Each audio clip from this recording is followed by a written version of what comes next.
வணக்கம், முத்துநகர் மீனவன். இன்றைக்கி நம்ம என்ன வீடியோ பார்க்க போகிறோம் அப்படின்னா, தூண்டி போட்டு மீன் பிடிக்கிறத நம்ம பார்க்க போகிறோம். தூண்டிக்கு இறையா என்ன பயன்படுத்துகிறாங்கன்னு பார்த்தீங்கன்னா, இறாலை தான் வந்து பயன்படுத்துகிறாங்க. ஆனால் வரும்போதே வந்து ஒரு 1/4 கிலோ இறால் வந்து வாங்கிட்டு வந்துட்டாங்க. தூண்டி நம்பர் பார்த்தீங்கன்னா 7 நம்பர் தூண்டியை பயன்படுத்துகிறாங்க. இந்த கல் அருகில் பார்த்தீங்கன்னா பாறை மீன்கள், அதுக்கப்புறம் பார்த்தீங்கன்னா வந்து பண்டாரி மீன், அதுக்கப்புறம் பார்த்தீங்கன்னா வந்து கலவா, இந்த மாதிரி மீன்கள் வந்து கல் அருகில் அதிகமாகவே வந்து இருக்கும். ஒரு சில நேரங்களில் பார்த்தீங்க அப்படின்னா வந்து வஞ்சர மீனுமே வந்து அடிக்கும், சின்ன சைஸ் வஞ்சர மீனுமே வந்து அடிக்கும். இந்த பாசி இருக்கிறனால என்னன்னா கொஞ்சம் தூண்டி போடுறதுக்கு வந்து அண்ணனுக்கு கொஞ்சம் சிரமமாக இருக்குது. 2 அண்ணங்க வந்து தூண்டி போட்டுக்கிட்டு இருக்காங்க. நம்ம வர்றதுக்கு முன்னாடியே அவங்க வந்து 2 பாறை மீன், அதுக்கப்புறம் வந்து ஒரு மதன மீன், அதுக்கப்புறம் பார்த்திங்கன்னா வந்து ஒரு கலவா மீனுமே அவங்க வந்து பிடிச்சிருக்காங்க. அதையும் நான் உங்களுக்கு காட்டுறேன். அது என்ன பாறைன்னு பார்ப்போம். இப்போ அண்ணன் தூண்டியை போட்டு வச்சுருக்காங்க. மீன் கடிக்க தெரிஞ்சிடும். அவங்களுக்கு கடிக்கல அப்படின்னா வந்து வேறு இடத்துக்கு வந்து போயிடுவாங்க. இப்போ மீன் வந்து கொஞ்சம் கடிச்சிட்டு இருக்கிறனால வந்து பொடி மீன்களும் கடிச்சிட்டு போகுது. இதான் அண்ணன் பிடிச்ச பாறை மீன். இந்த பாறை மீன் பேர் வந்து உளவு பாறை. இது எப்படியும் பார்த்திங்கன்னா வந்து ஒரு 3/4 கிலோக்கிட்ட இருக்கும். இந்த 2 பாறையும் சேர்த்து ஒரு 1 கிலோக்கிட்ட வந்து வரும். உள்ளே வந்து மதன மீன் கிடக்கு. அது இப்போ தான் பிடிச்சிருக்காங்க. நம்ம எடுக்க முடியாது. எடுத்தோம்னா வந்து துள்ளும். ஏன்னா அந்த இடத்துல வந்து நிறையா வந்து பொந்துகள்லாம் இருக்குது. பொந்து வழியாக மீன் போயிடும். அதனால் வந்து அந்த மதன மீனை எடுக்கலை. உள்ளே மதன மீன், அப்புறம் ஒரு சின்ன கலவா மீனுமே வந்து கிடக்கு.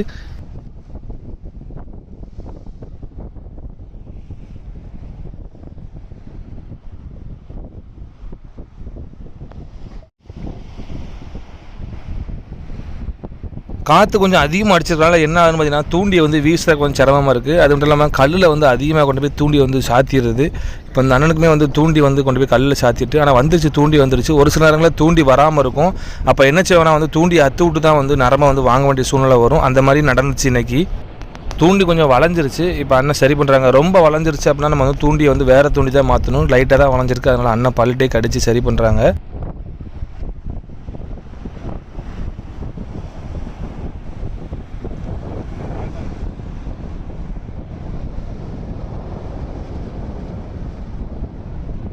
இதான் வந்து இறையா பயன்படுத்துகிற இறால். இந்த இறாலை வந்து எப்படி கோர்ப்பாங்கன்னு பார்த்தீங்கன்னா வந்து தூண்டியே தெரியாத அளவுக்கு வந்து கோர்ப்பாங்க. அதுலேயும் உயிருள்ள இறால்லாம் வந்து போடுறதுக்கு சூழ்நிலை இருந்துச்சு அப்படின்னா வந்து மீன்கள் வந்து நல்லா மாட்டும்.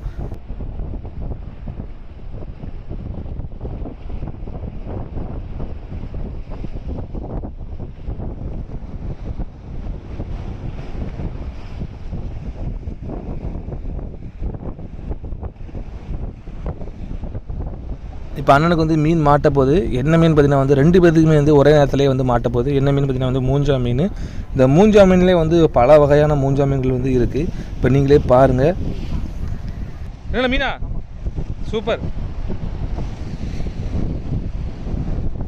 2 பேருக்குமே அடிச்சிருக்கு. சரிண்ணா, சரி.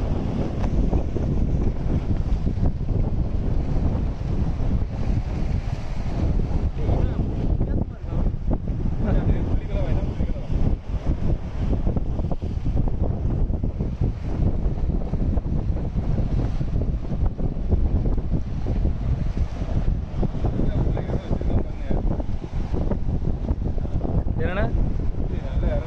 சரி சரி. ஆனால் மீன் கிடையாது. சரி சரி. பார்த்து ஐயோ கல்லுக்குள்ள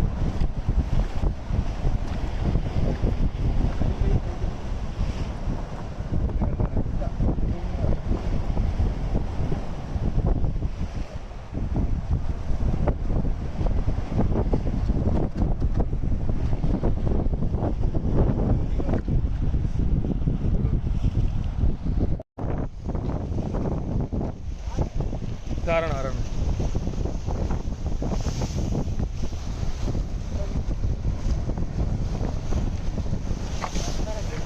என்ன உள்ள விட்டுறாதீங்கண்ணே. குழி இருக்கு. குழிக்குள்ள போயிட்டு பார்த்தீங்களா? சே, 1 கிலோ இருக்குண்ணே.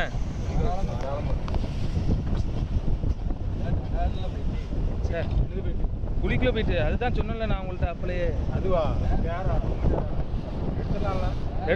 எடுத்துடலாம். கெட்டி போட்டிருப்பீங்களா? எப்படி அதில் கெட்டி இருப்பீங்கல்ல?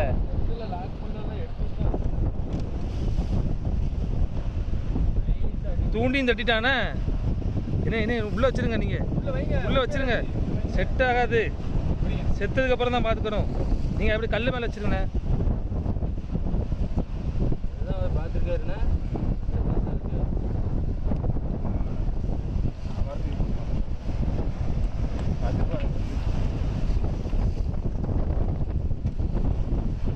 நேரத்தை பாருங்க,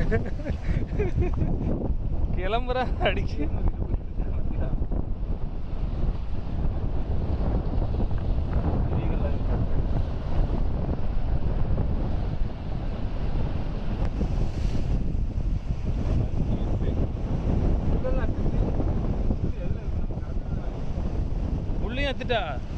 நம்ம ஒரு வேலையை வந்து கிளம்பி கொஞ்சம் தூரம் போனதுக்கப்புறம் தான் வந்து மீன் மாட்டிருக்கு.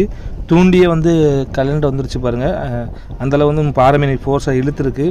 இந்த காற்று அதிகமாக இருந்தால் பாருங்கள், அந்த கழிச்சு நரம்பை பாருங்கள் எப்படி வந்து காற்றுக்கு வந்து ஆடிக்கிட்டு இருக்குன்னு. இதனால தான் வந்து நரம்பை வந்து தொலைவாக வந்து வீச முடியல. இந்த வீசுகிற மாதிரி இங்கேயும் இடம் கிடையாது, வீச முடியல. இது நம்ம கரையில் இருந்தோன்னா கொஞ்சம் வெயிட் அதிகமாக போட்டு நம்ம வந்து வீசலாம், காற்றுக்கு வந்து அந்த வெயிட்டுக்கு வந்து போகும். ஆனால் வந்து இங்கே வந்து வீச முடியல. வீசினாலுமே கரெக்டாக வந்து நம்மளுக்கு கொஞ்சம் தூரத்துலேயே வந்து பாசி கிடக்கு. அந்த பாசிலே கரெக்டாக போய் இற வந்து மாட்டினால அவ்வளோவா கடிக்க மாட்டுக்கு.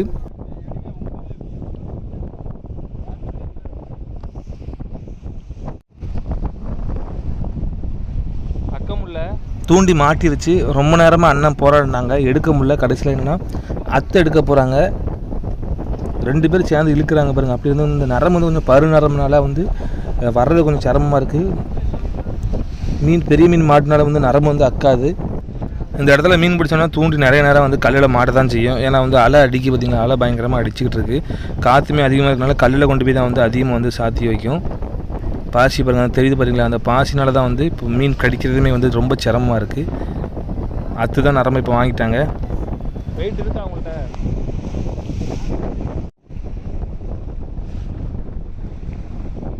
இங்கே ஒரு அண்ணன் வந்து ரீல் ராடை பயன்படுத்தி மீன் பிடிச்சிட்ருக்காங்க. 3/4 கிலோ சைஸு பாறை மீன் பிடிச்சாங்க. ரொம்ப நேரமாக வந்து ஸ்ட்ரைக் பண்ணிட்டே இருந்தாங்க, மீன் கிடைக்கல. அதனால் நம்ம பக்கத்துலேயே வந்து போடுறாங்க.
தூண்டி கட்டிக்கிட்டு இருக்காங்க. இந்த மாதிரி இடங்களில் வரும்போது தூண்டி வந்து எக்ஸ்ட்ராவே நிறைய கொண்டாந்துருக்கணும்.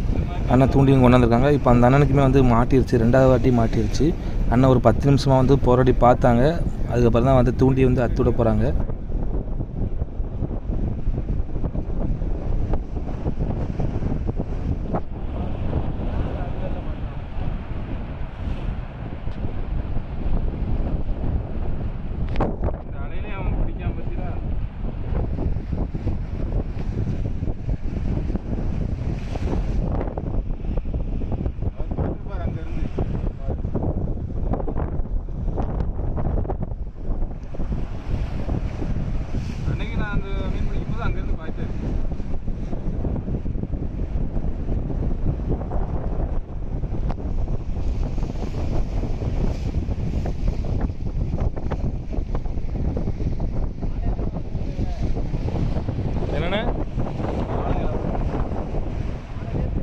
வாழலை தான் என்ன பார்த்து